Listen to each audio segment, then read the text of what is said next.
First pick is Dumbo the Flying Elephant.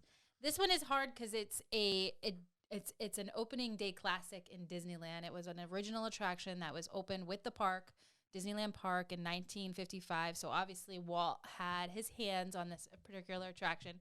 However, I do think Imagineers have done an incredible job bringing it to Walt Disney World, and now you have this whole play area while you wait, which is really fun. Like in the big top 10, it's pretty cool. I think you're right. I think Dumbo is better in Disney World over Disneyland. I didn't even think of that.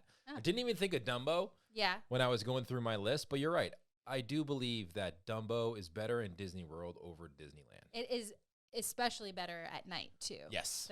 The colors of the whole land and the attraction itself just come alive at night. It's beautiful to see. First one on my list? Yeah. Astro Orbiter. That's a really good one because I was so disappointed when we went to Disneyland and saw kind of how small Astro Orbiter is, right? Because it's lower on the ground. Yeah, it just seems small. It's almost like Disneyland made it the land, right? And they're like, oh, we forgot to put Astro Orbiter in. Whose fault is that? What are we going to do now? I know. Put it right there. Yeah.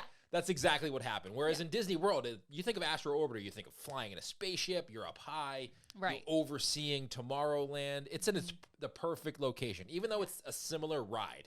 Right. It's similar, right? They're both the same. Just the location alone makes it so much better in Disney World over Disneyland. They both look like they're not going to be that fast. Let me just tell you right now, it's one of the most thrilling attractions.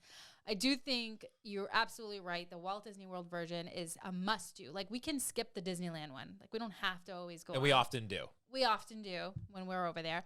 But the Walt Disney World, especially if you can time it where it's the evening, you can maybe even see fireworks happening when you're on there. It's a really fantastic and thrilling. Like, who would ever thought? It doesn't really look that, I don't want to say scary, because it's not scary, but it's pretty fast. It's a lot faster than you think it is. When you're up there and you get going, especially if you try to squeeze two adults in one, don't do that. Don't do that. It's not recommended. No.